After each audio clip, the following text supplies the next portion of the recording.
दोस्तों, worker socialist TV पर आपका बहुत बहुत स्वागत है। बिहार के इलेक्शन की तारीखें आ चुकी हैं, उनका शेड्यूल आ गया है।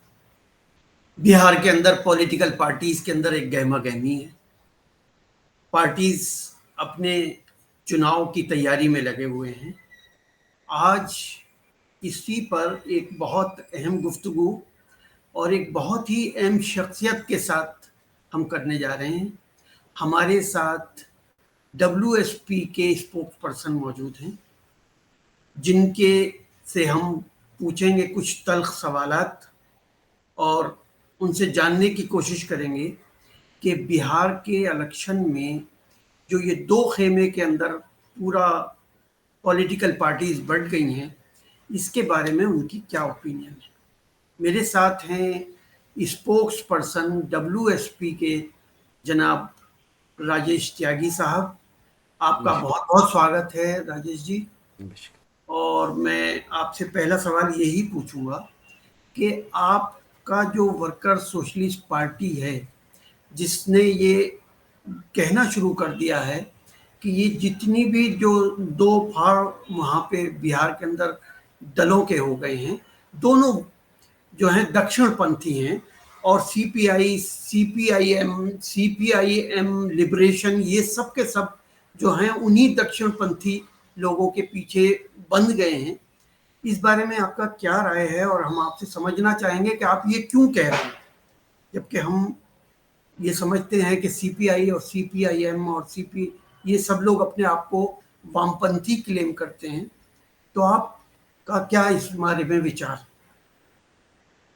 जी, असद भाई, मुझे लगता है कि आपने बहुत ही ये एक समीचीन जो टॉपिक है ये लिया है इस समय। बिहार के चुनाव निश्चित रूप से डिक्लेयर हो चुके हैं, शेड्यूल आ चुका है उसका, और हम देख रहे हैं कि ये जैसा आपने कहा कि पॉलिटिकल पार्टीज जो हैं, ये सारी पॉलिटिकल पार्टीज प्रो एस्टेब्लिशमेंट हैं। ये व्यवस्था की पार्टी हैं, सिस्टम की पार्टी हैं, जो सिस्टम को सपोर्ट करती हैं, बड़े कैपिटलिस्ट के राज को सपोर्ट करती हैं। इसलिए हम इनको दक्षिणपंथी पार्टियां कहते हैं। इनकी सबकी जो नीतियां हैं वो लगभग एक ही तरह की नीतियां हैं, और ये पार्टियां जो हैं ये जो बड़े बड़े पूंजीपति हैं, अडानी, अंबानी, टाटा, बिरला, उनका जो ये शासन है, उनका जो राजकाज है, उसको सपोर्ट करती हैं। तो इस समय जब ये दो खेमे में बट गई हैं, एक तरफ भाजपा और जदयू का खेमा है, नीतीश कुमार उसके नेता हैं, और दूसरी तरफ आरजेडी प्लस कांग्रेस ये खेमा है, जिसके पीछे ये अपने आप को लेफ्ट कहने वाली पार्टियां जो हैं, इन्होंने अपने आप को बांध लिया है। पहले भी उनके साथ मिलकर ये 2020 में चुनाव लड़े थे, और महागठबंधन के नाम से ये एक गठजोड़ बना है, जिसमें अपने आप को लेफ्ट कहने वाली पार्टियों ने राइट के पीछे अपने आप को बांध लिया है। तो ये इस तरह का एक कैनवास जो है वो बन रहा है, जिसका आपने जिक्र किया। हम इसका विरोध कर रहे हैं। हम कह रहे हैं कि ये जो पार्टियां कंधे पे लाल झंडे रखे हुए हैं, लाल बैनर उठाए हुए हैं, अपने आप को कम्युनिस्ट पार्टियां कहती हैं, ये अपने अनुयायियों को, मजदूरों को, किसानों को, मेहनतकशों को, युवाओं को इस दक्षिणपंथी शिविर के पीछे बांधकर, लालू और तेजस्वी के शिविर के पीछे बांधकर, ये क्रांति के, समाजवाद के, मजदूर वर्ग के हितों से घात कर रही हैं, उसके साथ ही गद्दारी कर रही हैं। ये हम इसलिए कह रहे हैं क्योंकि दक्षिण पंथ के पीछे अगर ये वाम होते, अगर ये लेफ्ट होते, तो ये अपने आप को दक्षिण पंथ के पीछे नहीं बांध सकते थे। दरअसल ये सेंट्रिस्ट पार्टियां हैं, ऐसी पार्टियां हैं जिनका काम ही ये है कि जो लेफ्ट की जो फोर्सेस हैं, लेफ्ट की फोर्सेस कौन सी हैं? CPI, CPM और लिबरेशन लेफ्ट की फोर्सेस नहीं है, बल्कि मजदूर, किसान, युवा लोग जो समाजवाद में, क्रांति के उद्देश्यों में आस्था रखते हैं, वो लेफ्ट की फोर्सेस हैं। ये जो फोर्सेस हैं, इनको किस तरह दक्षिण के पीछे बांधा जाए, वो काम ये सेंट्रिस्ट पार्टियां कर रही हैं। इनकी जो भूमिका है ये बहुत ही, मैं कहूँगा कि नुकसानदेह है, बहुत ही डैमेजिंग है ये रिवोल्यूशन के लिए, जिसमें ये पार्टियां इन युवाओं को, मजदूरों को, किसानों को, मेहनतकशों को राइट विंग के पीछे बांध रही हैं। हर बार ये यही करती हैं कि ये 5 साल जो है लाल झंडे झुलाती हैं लोगों के सामने, उनको ये तरह तरह के नारों से अपने पीछे बांधती हैं, अपने आप को वाम कहती हैं, और जब चुनाव आता है तो ये भाजपा का डर डर दिखाकर, फांसीवाद का डर दिखाकर अपने अनुयायियों को, युवाओं को, मजदूरों को, मेहनतकशों को ले जाकर के गैर भाजपा दक्षिण पंथ के का जो दूसरा शिविर होता है उसके पीछे बांध देती है। कभी कांग्रेस के पीछे, कभी कांग्रेस के नेतृत्व वाले यूपीए के अंदर ये शामिल हो जाते हैं, उसको सपोर्ट करते हैं, कभी कभी समाजवादी पार्टी के साथ, कभी आरजेडी के साथ। कुल मिलाकर के अगर आप देखेंगे तो सन 47 के बाद से इन पार्टियों ने लेफ्ट को इंडिपेंडेंटली मोबिलाइज नहीं होने दिया। वर्कर्स को, पीजेंट्स को, यूथ को उनका स्वतंत्र जो संगठन है वो कभी नहीं होने दिया, और इन्होंने हमेशा इनको ले जाकर दक्षिण पंथ के पीछे बांध दिए, जिससे बहुत बड़ा नुकसान ये हुआ कि वाम ध्रुव का निर्माण ही नहीं हो सका। तो इनकी जो भूमिका है वो इसमें निहित है कि किस तरह से वाम ध्रुव को नष्ट किया जाए, उसको संगठित नहीं होने दिया जाए, और हर मोर्चे पे, हर बैटल के समय, चुनाव भी एक बहुत बड़ी बैटल है, तो हर बैटल के समय इसको जो है नष्ट करके इसको दक्षिण के पीछे बांध दिया जाए। ये जो मुझे आपसे ये पूछना है कि आप कांग्रेस, आरजेडी और इन सबको कैसे दक्षिणपंथी मानते हैं? ये गांधीवादी लोग हैं, इन्होंने भी एक जो कांग्रेस है उसने एक जन आंदोलन किया है, उसके आज़ादी की लड़ाई लड़ी है। आज आप उसको दक्षिणपंथी किस रूप में मान रहे हैं और किस तरह ये बीजेपी से और इनसे आप दोनों को एक ही तरह, एक ही चश्मे से देख रहे हैं? ये बात कुछ समझ में नहीं आ रही शायद।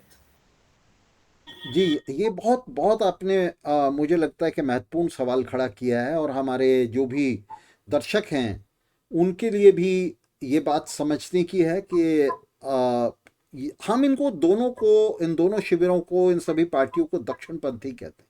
तो मैंने आपको जैसा शुरू में कहा कि हम दक्षिणपंथी इसलिए कहते हैं क्योंकि ये सभी पार्टियां व्यवस्था की समर्थक हैं, बड़े पूंजीपतियों की जो तानाशाही है उसको ये लोकतंत्र बताती हैं, और उसका ये समर्थन करती हैं, उसको बना के रखना चाहती हैं। इसलिए हम इन तमाम पार्टीज़ को, ये उसका विरोध नहीं करती हैं, पूंजीवाद का विरोध नहीं करती, ये किसी भी तरह से मजदूर वर्ग की सत्ता नहीं चाहती, मेहनत कश जनता की सत्ता नहीं चाहती, बल्कि जो मौजूदा व्यवस्था है उसको बना करके रखना चाहती हैं। नंबर एक। नंबर दो, ये पार्टियां, सब पार्टियां इस बात के ऊपर सहमत हैं कि यहाँ इनकलाब जो है, सोशलिस्ट इनकलाब जो है, तो उसका ये सारी पार्टियां मिलकर विरोध करती हैं। दूसरा, इन पार्टियों को जब हम दक्षिणपंथी कहते हैं तो ये बात बड़ी स्पष्ट है कि वो चाहे कांग्रेस है या बीजेपी है, ये सब पार्टियां क्रमशः अदल बदल कर यहाँ शासन करती रही हैं। हमारे पास एक लंबा एक्सपीरियंस है 8 दशकों का, जिसके अंदर इन तमाम पार्टियों का शासन रहा है, और इस शासन में इन पार्टियों ने लगातार जो पूंजीवाद है, कैपिटलिज्म है, उसको नर्चर किया है, बड़े पूंजीपतियों की मदद की है, मेहनतकश जनता के खिलाफ काम किया है। और इसके साथ साथ मैं ये बताना चाहता हूं कि अगर हम पॉलिटिकल कैनवास के ऊपर देखें तो पॉलिटिकल कैनवास के ऊपर आप ये कह सकते हैं कि बीजेपी जो है वो कांग्रेस के दक्षिण में खड़ी है, लेकिन तब मामला यह है कि बीजेपी और कांग्रेस ये दोनों एक दूसरे के बहुत करीब हैं, जैसा मैंने कहा इनकी नीतियां एक हैं, और ये मजदूरों किसानों से बहुत दूर, उनसे, उनके दक्षिण में खड़ी हैं। ये दोनों मजदूरों और किसानों के राइट विंग में हैं, इसलिए ये दक्षिणपंथी हैं। आपस में ये राइट और लेफ्ट में है। बताता है, इतिहास में कहा गया है कि लेफ्ट ने हमेशा जन मोर्चा नीति अपनाई है कि जब जो एक पॉपुलिस्ट मूवमेंट होता है, मजदूर किसानों को कैपिटलिस्ट लोगों के साथ किसी अच्छे मुद्दे पर या किसी, बीजेपी को मान लीजिए हराने के लिए एक साथ अगर आ जाते हैं तो इसमें आपत्ति क्या है? ये भी तो मुमकिन है। आप जब आप इन लोगों को अलग कर देंगे जिन्हें आप दक्षिणपंथी कह रहे हैं, मान लीजिए, तो डिवीजन ऑफ वोट होगा और उससे बीजेपी को फायदा होगा। तो जाहिर है कि जितना वोट स्कैटर्ड होगा, जितना बढ़ जाएगा, एक तरफ असदुद्दीन अवैसी लेके अपना खड़े हो जाएंगे, वामपंथी अलग हो जाएंगे, और कई सारी पार्टीज हैं जो ये जो महागठबंधन है उससे अलग निकल के खड़े होंगे, तो इसका फायदा अल्टीमेटली बीजेपी को होगा। और मुझे आपकी बात से ये लग रहा है कि कहीं ना कहीं आप क्या आप इनको जब अलग करना चाहते हैं तो इससे फायदा बीजेपी को हो? इस बारे में आप क्या कहना चाहें? जी, हमने बार बार ये कहा है, मैं दो दो तरह से आपको इसका जवाब दूंगा, दो अलग अलग कोण से इसका जवाब दूंगा। देखिए, ये बात आप कह सकते हैं अगर आप पिछले इतिहास को नहीं देखते और बहुत विशद रूप से आप इसका विश्लेषण नहीं करते, तो ऊपरी तौर पे आपको ये दिखाई दे सकता है कि इसका फायदा बीजेपी को होगा। दरअसल बीजेपी को इसका फायदा नहीं होगा, बल्कि बीजेपी को इसका नुकसान होगा। अगर एक इंडिपेंडेंट लेफ्ट बनता है, एक इंडिपेंडेंट लेफ्ट पोल बनता है, तो इसका इन तमाम पार्टियों को नुकसान होगा, क्योंकि तब हम मजदूरों, किसानों, युवाओं की जो वोट है उसको हम आकर्षित कर पाएंगे। एक लेफ्ट पोल बनाकर उनके हक की बात करेंगे, उनकी वोट्स को आकर्षित करेंगे, और वो साफ तौर पे ये देख पाएंगे कि राइट विंगर्स कहाँ खड़े हैं और लेफ्ट विंगर्स कहाँ खड़े हैं।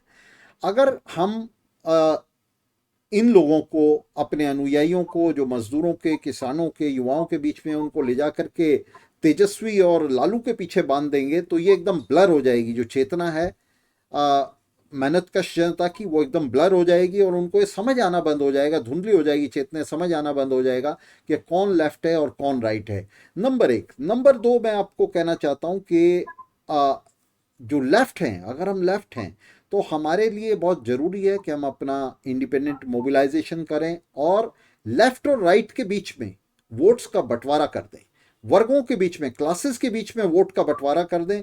मजदूरों, मेहनतकशों की वोट एक तरफ इकट्ठा हो, और जो पूंजीपति हैं और उनके समर्थक हैं उनकी वोट एक तरफ जाए।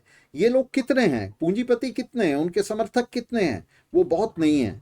ये लोग तो मुट्ठी भर हैं। बड़े पूंजीपति और उनके समर्थक तो मुट्ठी भर हैं। बहुत बड़ी तादाद जो है, जो करोड़ों में है, वो मजदूर और किसान है।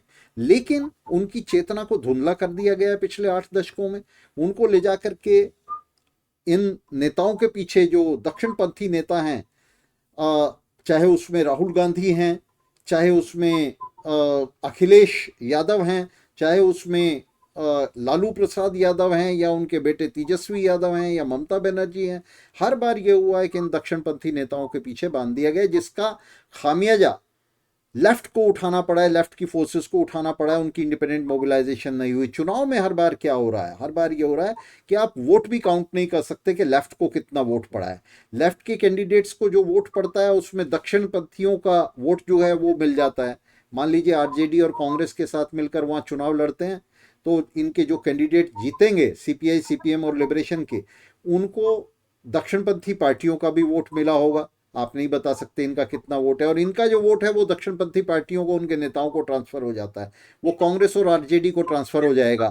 तो हियरिंग का मामला आता है, मान लीजिए जो ये लेफ्ट है, सो कॉल्ड, जिसे आप लेफ्ट नहीं मानते हैं, अगर वो एक सर्टेन अमाउंट ऑफ सीट्स ले लेते हैं और वो फिर जीत के आते हैं, तो एक लेफ्ट का अलग से चेहरा नजर आएगा। इसके बावजूद कि वो एक ग्रुप के साथ हैं जिनको आप दक्षिणपंथी मानते हैं, उनके साथ सीट शेयरिंग करके जब वो जीत के आते हैं, मान लीजिए उनको 20 या 30 या 100 सीट्स मिल जाती हैं, तो वो लेफ्ट की सीट्स होंगी। तो जाहिर है कि इस डेमोक्रेसी के अंदर अगर लोग इलेक्शन लड़ते हैं और जीत के आते हैं, तो आप अपना प्रोग्राम, अपना मैनिफेस्टो तभी पूरा कर पाएंगे जब आपका रिप्रेजेंटेशन पार्लियामेंट और असेंबलीज में होगा।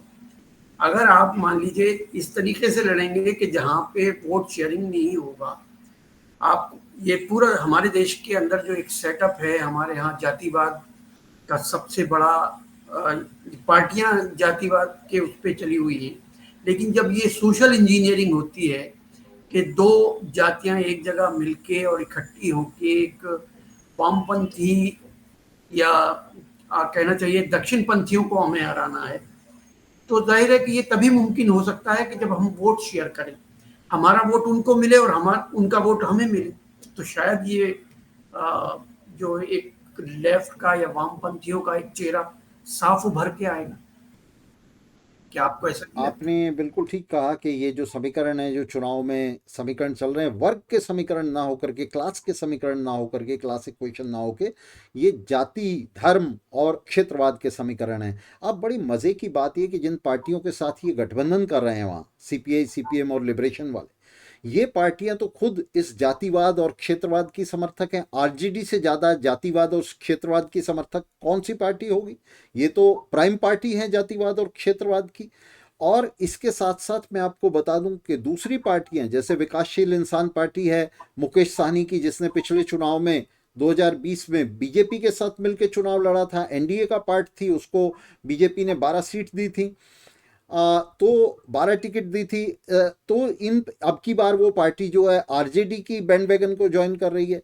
तो ये एक ऐसा घालमेल कर दिया है जिसके अंदर फिर से वही जातिवाद क्षेत्रवाद के जो समीकरण है वही चुनाव के अंदर जो है प्राइम इक्वेशंस होंगी। और ये लेफ्ट की पार्टियां कंधे पे झंडा कोई भी रखे जाएं, नाम कोई भी रखें, अपना अपने आप को कम्युनिस्ट पार्टी कहें, लाल झंडा रखें, लेकिन अल्टीमेटली ये उन्हीं जातिवाद के और तमाम दूसरे समीकरणों को और उन समीकरणों को सपोर्ट करने वाली पार्टीज के पीछे होंगी। आप देखिए ये जो नया समीकरण बन रहा है, महागठबंधन बन रहा है, अल्टीमेटली इसमें दबदबा किसका है? किससे ये लोग सीट मांग रहे हैं? कौन सीटों का बंटवारा कर रहा है? तेजस्वी यादव, लालू प्रसाद यादव। तो अल्टीमेटली उन्हीं का डोमिनेशन है। और ये लोग उसके अंदर क्या कर रहे हैं? ये कुली सर्विस कर रहे हैं, ये कहार का काम कर रहे हैं, उसकी पालकी ढोने की तैयारी कर रहे हैं जिससे तेजस्वी मुख्यमंत्री बन जाए। तो तेजस्वी मुख्यमंत्री बन जाए या नीतीश कुमार मुख्यमंत्री बन जाए, इससे मजदूर वर्ग को, किसानों को, गरीब लोगों को, युवाओं को कोई फर्क नहीं पड़ने वाला, क्योंकि दोनों की जो बुनियादी नीतियां हैं वो बिल्कुल एक सी रही हैं। और मैं आपको बता दूं, बहुत ही महत्वपूर्ण बात मैं आपको बता दूं कि ये जो पार्टियां हैं जो आज इनके साथ गठजोड़ कर रही हैं, इनके तो नेताओं की हत्या की है। चंद्रशेखर चंदू की हत्या शाहबुद्दीन ने की थी, जो लालू प्रसाद का दाहिना हाथ था। और अजीत सरकार जो सीपीआई के नेता हैं, उनकी हत्या पप्पू यादव ने की थी, जब वो लालू प्रसाद का बहुत ही विश्वास पात्र हुआ करता था। तो इनके नेताओं की और दर्जनों काडरों की हत्या की है, सैकड़ों काडरों की हत्या की है। ये तो हत्यारे हैं, उनके साथ जो इन्हीं के नेताओं और काडरों के हत्यारे हैं, उनके साथ ये गठजोड़ बना रहे हैं। कितना अवसरवादी, कितना मौका परस्त गठजोड़ है ये। और ये सब तरह से मौका परस्त है, सिर्फ इसलिए नहीं कि इनके नेताओं और काडरों की हत्या की, इसलिए भी मौका परस्त है क्योंकि ये जो नीतियां हैं जिनका ये विरोध कर रहे हैं, वही नीतियां तो इनकी भी हैं। अल्टीमेटली बीजेपी हो या कांग्रेस हो या आरजेडी हो या समाजवादी पार्टी हो, ये सारी पार्टियां व्यवस्था की पार्टियां हैं। ये इस मौजूदा व्यवस्था का विरोध नहीं करती, बल्कि मौजूदा व्यवस्था को चलाना चाहती हैं, उसकी सपोर्ट करती हैं। और ये बड़े पूंजीपतियों के सामने ये दावा करती हैं कि आपकी व्यवस्था को हम ज़्यादा बेहतर तरीके से चला सकते हैं, इसलिए आप हमें अपने संसाधन दीजिए, हमें पैसा दीजिए, हमें चुनाव लड़ने के जो है काबिल बनाइए। तो इन पार्टियों में आपस में जो रेस है, आपस में जो इनकी दौड़ है, वो बिल्कुल, उसकी प्रकृति बिल्कुल अलग है। ये जो पार्टियां हैं जो अपने आप को लेफ्ट की पार्टियां कह रही हैं, एक तरफ तो ये समाजवाद की बात करती हैं, एक तरफ तो ये लाल झंडा कंधे के ऊपर उठाती हैं, अपने आप को कम्युनिस्ट पार्टी कहती हैं, और दूसरी तरफ ये भाजपा विरोध के नाम पर आप देखिए इन पार्टियों का पल्ला पकड़ती हैं। और इसका परिणाम क्या हुआ है? ये जो नीति है, इसका परिणाम क्या हुआ? इसका परिणाम ये हुआ है कि वो बीजेपी जिसके पास कभी संसद में मुश्किल से 2 सीट आया करती थी जनसंघ के नाम पे, वो आज संसद के अंदर सबसे बड़ी पार्टी बन गई है और सत्ता उसके हाथ में चली गई है। जहां जहां भी इन्होंने ये नीति ली है कि इन्होंने गैर भाजपा दक्षिणपंथी मोर्चों और पार्टियों के तहत अपने समर्थकों को उनके मातहत किया है, अपने अनुयायियों को उनके मातहत किया है, वहीं वहीं सर्वनाश हो गया है। ये जो जन मोर्चे की लाइन है, पॉपुलर फ्रंट की लाइन है, जो स्टालिन और माओ ने जिसका समर्थन किया था, जिसका मतलब है कि, जिसका जिक्र आपने किया, जिसका मतलब है कि पूंजीवादी पार्टियों के साथ मजदूर पार्टियों का गठबंधन हो सकता है, जिसका मतलब है कि मजदूरों और किसानों को पूंजीवादी पार्टियों नेताओं के मातहत किया जा सकता है कुछ उद्देश्यों के लिए, जिसमें ये कहते हैं कि फांसीवाद से लड़ना भी एक उद्देश्य है। तो ये बहुत ही घातक, बहुत ही खतरनाक नीति है क्रांति के लिए, समाजवाद के लिए, मजदूरों के लिए, किसानों के लिए, जिसने, अगर आप इतिहास में देखेंगे तो पिछले 100 साल में इसने दुनिया भर में सर्वनाश किया है। समाजवादी क्रांति का इसने गला काट करके रख दिया है। तो ये बहुत ही घृणित नीति है। और मैं आपको बता दूं कि लेनिन और ट्रॉट्स्की ने इस नीति का पूरी तरह से विरोध किया है। लेकिन मुझे ये लगता है कि जो जन मोर्चा नीति है, ये जो पॉपुलर फ्रंट की बात है, कभी कभी ज़रूरत भी हो जाती है, ये पॉलिटिकल नेसेसिटी भी है। अगर हम 77 का इलेक्शन देखें, जिस वक्त इमरजेंसी थी, तो इमरजेंसी को अपोज करना मेरे ख्याल में पॉलिटिकल पार्टीज की मजबूरी नहीं बल्कि ज़रूरत थी। तो उस वक्त जनसंघ ओ, कांग्रेस ओ, और बाकी पार्टी, स्वतंत्र पार्टी, और उसमें ये वामपंथी पार्टियां जो हैं वो सब मिलके उन्होंने जनता दल एक बनाया और इमरजेंसी का अंत किया। 89 में जब वीपी सिंह की सरकार आई तब भी एक बार ऐसा हुआ कि बोफोर्स का तमाम कांग्रेस पे बड़े बड़े इल्जामात थे, उसे खत्म करने के लिए जो वामपंथी पार्टी हैं उनके साथ आई थी। तो ये जरूरी नहीं है कि वो कांग्रेस के साथ ही हैं या उन पार्टीज के साथ हैं, कांग्रेस को भी अपोज किया है। तो मुझे लगता है कि ये जो जनमोर्चा नीति है, ये कुछ मुद्दों पे कहीं ना कहीं कभी ना कभी ये इनएविटेबल हो जाती है, अवश्यम भवी है। ये ऐसा होना मेरे ख्याल में कोई अनुचित नहीं होगा, क्योंकि आज भी जो बीजेपी से लोग त्रस्त हैं, लोग चाहते हैं कि बीजेपी को उखाड़ के फेंक दें। अगर वो सारे लोग मिलके एक जगह आ जाते हैं तो मुझे इसमें शायद कोई गलत बात ये जो सो कॉल्ड वामपंथी पार्टीज हैं इनकी नहीं लगती है। इस बारे में आप क्या कहना चाहें? जी, ये जो जनमोर्चे की नीति है, ये बुनियादी तौर पे रूसी क्रांति में मेंशेविक इसकी अनुशंसा किया करते थे। मेंशेविक्स रिकमेंड करते थे, वो कहते थे कि हमारी लड़ाई जार के खिलाफ है, जारशाही के खिलाफ है, इसलिए मजदूर पार्टियों और पूंजीवादी पार्टियों के बीच में गठजोड़ हो सकता है। एक तो मैं आपको बता दूं, जब भी कोई ऐसा गठजोड़ होगा तो उसमें क्योंकि सारी आर्थिक सत्ता बड़े पूंजीपतियों के हाथ में है, तो जो पूंजीवादी पार्टियां हैं उनका दबदबा, उनका डोमिनेशन होगा, और मजदूर वर्ग की जो पार्टियां हैं, लाल झंडे वाली जो पार्टियां हैं, वो सिर्फ उनकी दरी झाड़ेंगी उस गठजोड़ के अंदर। दूसरी बात मैं ये कहना चाहता हूं कि जो बात आप कह रहे हैं उसके दो पहलू हैं, दो अलग पहलू हैं और एक दूसरे के विरोधी पहलू हैं। जहां तक इमरजेंसी के खिलाफ लड़ने की बात है या फांसीवाद के खिलाफ लड़ने की बात है, तो उस लड़ाई के लिए एक व्यापक मोर्चा बनाना, कोई उसमें हमें कोई दिक्कत नहीं है। वो एक मिलिट्री फ्रंट होता है जिसमें हम कहते हैं कि हम उत्तर से हमला करेंगे, आप दक्षिण से हमला करो, और मिलकर के हम अपने कॉमन एनिमी के ऊपर हमला करते हैं। क्या ऐसा कोई फ्रंट इन लोगों ने बनाया? नहीं बनाया। ये क्या बना रहे हैं? चुनावी मोर्चे बना रहे हैं, पॉलिटिकल फ्रंट बना रहे हैं, जो किसी भी कीमत पे नहीं बनाया जा सकता। अगर आप पूंजीवादी पार्टियों के साथ मिलकर के फ्रंट बना लोगे, उनके साथ शामिल हो जाओगे, तो पूंजीवाद से कैसे लड़ोगे? यहाँ हमारी लड़ाई भाजपा और मोदी से नहीं है। भाजपा और मोदी निश्चित रूप से पूंजीवाद के सबसे हिंसक दस्ते हैं, लेकिन हमारी लड़ाई सिर्फ उनसे नहीं है, हमारी लड़ाई पूंजीवाद से है, हमारी लड़ाई पूंजीवादी सत्ता से है, पूंजीवादी नेताओं और पार्टियों से है। हम जो खत्म करना चाहते हैं, हम सिर्फ बीजेपी की सत्ता को नहीं खत्म करना चाहते, हम पूंजीपतियों की सत्ता को खत्म करना चाहते हैं। बीजेपी तो सिर्फ उसका रिफ्लेक्शन है, फांसीवाद उसका रिफ्लेक्शन है।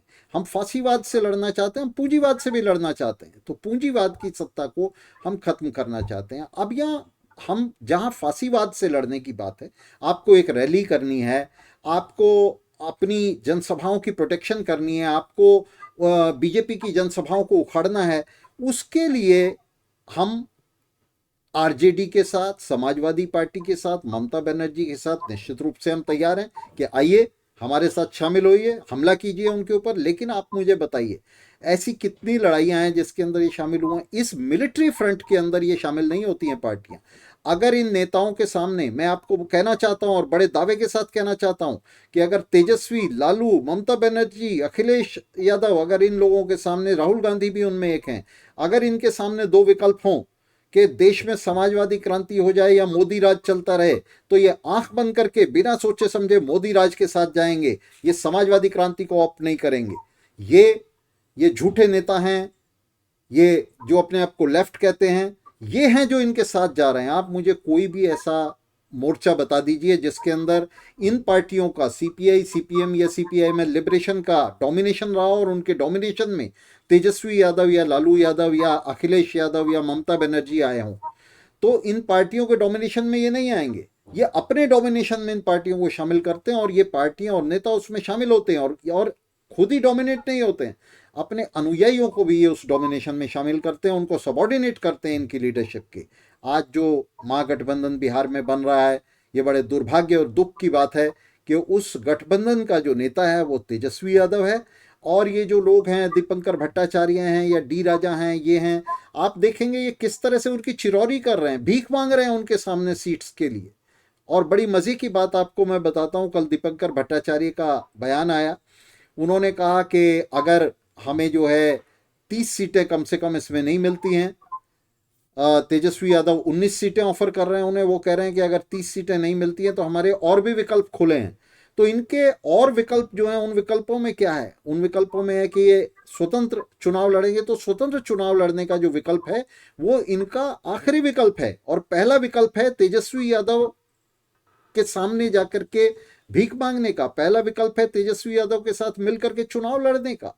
तो ये जो विकल्पों की इनकी प्रायोरिटीज हैं, ये बहुत ही घातक हैं।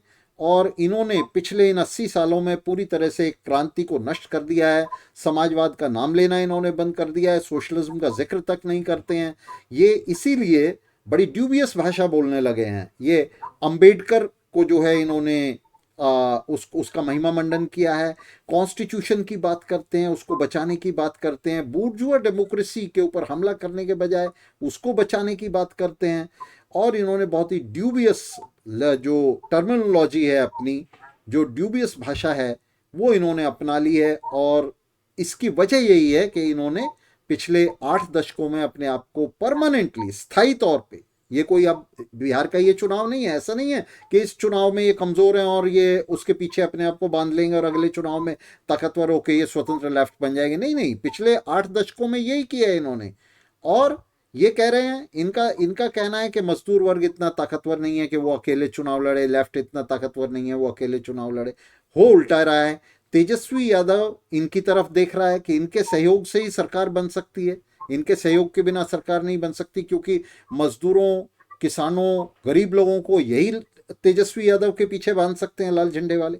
वो इनकी तरफ देख रहा है। और ये मजदूरों, किसानों को, मेहनत कशों को उल्लू बना रहे हैं, उनको बेवकूफ बना रहे हैं। ये कह रहे हैं कि आपके पास कोई ताकत नहीं है, जो ताकत है वो तेजस्वी यादव के पास है, जबकि तेजस्वी यादव के पास कोई ताकत है ही नहीं। मैं आपसे ये सवाल पूछना चाहूंगा कि आप एक पार्टी के स्पोक्स पर्सन हैं, WSP के, वर्कर सोशलिस्ट पार्टी के। आपकी पार्टी इन इलेक्शन में कहाँ खड़ी है और उसका क्या रोल होगा? और आप क्या समझते हैं कि आप बीजेपी के अगेंस्ट हैं, आप कांग्रेस के अगेंस्ट हैं, आप तेजस्वी के अगेंस्ट हैं, आप आरजेडी के, CPI, CFP, ML, तो आप सारे लोगों के अगेंस्ट होके आप अपने आप को किस जगह खड़ा महसूस करते हैं? और क्या आपका प्रोग्राम है? और कैसे आपको लगता है कि आप जो आपका मैनिफेस्टो है आप उसे किस तरह अचीव कर पाएंगे? जी, तो असद साहब, मैं आपको बता दूं कि वर्कर्स सोशलिस्ट पार्टी WSP जो है ये इनकलाब की पार्टी है, समाजवादी क्रांति की पार्टी है। इसका जो उद्देश्य है वो सोशलिस्ट रिवोल्यूशन करना है। और चुनावों को हम एक बड़ी बैटल मानते हैं, एक वर्ग युद्ध का, क्लास वॉर का हम हिस्सा मानते हैं। और इसीलिए हम ये चाहते हैं कि, और हमारी ये समझ है कि इसके अंदर वोट्स का डिवीज़न, चाहे कितनी भी कम वोट से आप शुरुआत करें, कितनी भी कम वोट हमारे पास आए, लेकिन हमें यहाँ चुनावों में सीटें जीतने के लिए नहीं बल्कि वोट्स के डिवीज़न के लिए लड़ना चाहिए। कि वोट्स जो हैं वो मजदूरों, किसानों, एक तरफ मजदूरों, किसानों, और दूसरी तरफ पूंजीपतियों और उनके समर्थकों के बीच में डिवाइड हों, राइट और लेफ्ट के बीच में डिवाइड हों। राइट और लेफ्ट के बीच में ये समन्वय नहीं बने, क्योंकि ये तो क्लास कंसिलेशन हो जाएगा, ये क्लास स्ट्रगल नहीं रहेगा। तो हम चुनावों को क्लास स्ट्रगल का, वर्ग युद्ध का, वर्ग संघर्ष का एक मंच मानते हैं। और हम ये चाहते हैं कि इसके अंदर जो वोट का डिवीज़न है वो राइट और लेफ्ट के बीच में हो। ये आपस में इनका कोलेबोरेशन नहीं हो, इनका ये वोट्स आपस में मिल करके एक धुंधलापन जो है उसके अंदर क्रिएट ना करें, बल्कि हम चुनाव को वर्ग संघर्ष के एक बहुत ही महत्वपूर्ण मंच के तौर पे इस्तेमाल करें। हम माओवादियों का विरोध करते हैं, जो जो चुनावों में पार्टिसिपेशन का विरोध करते हैं, हम उनके खिलाफ हैं। हम बूर्जुआ इंस्टीट्यूशंस में, बूर्जुआ संस्थाओं में पार्टिसिपेशन के पक्ष में हैं। हम इनकलाब की आवाज़ को संसद और विधानसभाओं के अंदर लेकर जाना चाहते हैं। हम अपने कैंडिडेट्स को उतारना चाहते हैं। आज ठीक है, हमारी पार्टी बहुत ही इस सेंस में अभी छोटी पार्टी है। हम इस स्थिति में नहीं है कि हम बिहार में वहाँ चुनाव लड़ सकें तमाम सीटों पे, लेकिन चुनाव में एक महत्वपूर्ण आवाज़ वहाँ वर्कर्स सोशलिस्ट पार्टी की बन रही है। और हम तमाम काडर के बीच में इस क्रांतिकारी राजनीति का, जो अक्टूबर क्रांति की फाउंडेशन है, उसकी नींव है ये आवाज़, तो इस जिसका लेनिन और ट्रॉट्स्की जैसे नेताओं ने समर्थन किया है, उनकी नीति है, तो उनकी नीति का हम बिहार के इन चुनावों में प्रचार कर रहे हैं।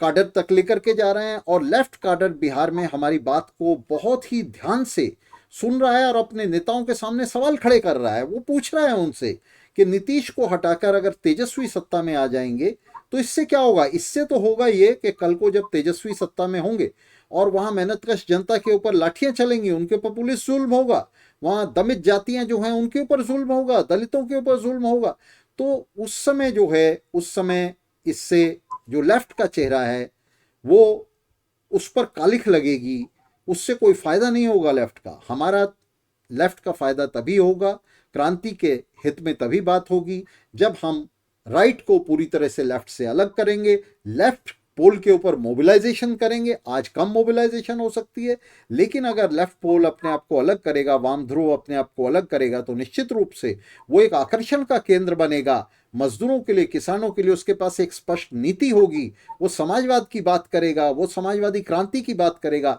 और उस स्थिति में मजदूर, किसान, मेहनतकश लोग, क्रांति मना युवा उसकी तरफ आकर्षित होंगे। लेकिन अगर आप लेफ्ट पोल को बनने ही नहीं देंगे, वाम ध्रुव को बनने ही नहीं देंगे, अगर आप उसे इसी तरह से नष्ट करते रहेंगे, उसे सबॉर्डिनेट करते रहेंगे, मातहत करते रहेंगे बुर्जुआ नेताओं और पार्टियों के, तो किस तरह से ये शुरुआत होगी। तो आज तक तो यहाँ उस क्रांतिकारी संघर्ष की, उस वर्ग संघर्ष की इन लोगों ने शुरुआत ही नहीं होने दी है।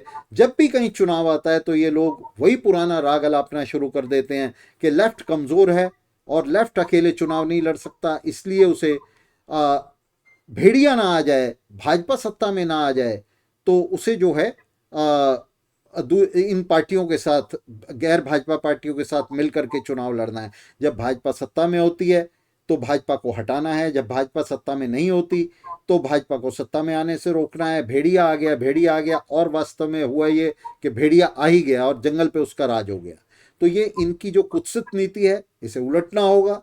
स्वतंत्र लेफ्ट के लिए हमें संघर्ष करना होगा। इंडिपेंडेंट लेफ्ट के लिए इस संघर्ष में ही हम किसानों को, मजदूरों को, युवाओं को हम ट्रेन कर पाएंगे क्लास स्ट्रगल के लिए, उन्हें मोबिलाइज कर पाएंगे, उन्हें संगठित कर पाएंगे समाजवादी क्रांति के लिए, जिसके लिए चुनाव एक बहुत ही महत्वपूर्ण मंच है और इस चुनाव का वर्ग संघर्ष के उद्देश्यों के लिए इस्तेमाल किया जाना चाहिए। यही पार्टी की नीति है। बहुत बहुत शुक्रिया राजेश भाई, आपने अपना बड़ा मुखर होके बहुत विचार रखा और अपनी पार्टी के बारे में बताया। हम आपके बहुत आभारी हैं, बहुत शुक्रगुजार हैं कि आप यहाँ आए। और इसी के साथ मैं इस बातचीत को विराम देना चाहता हूँ और दर्शकों का बहुत शुक्रिया अदा करना चाहता हूँ। बहुत बहुत शुक्रिया। आपका भी बहुत बहुत शुक्रिया इस मुद्दे को उठाने के लिए, और दर्शकों का शुक्रिया।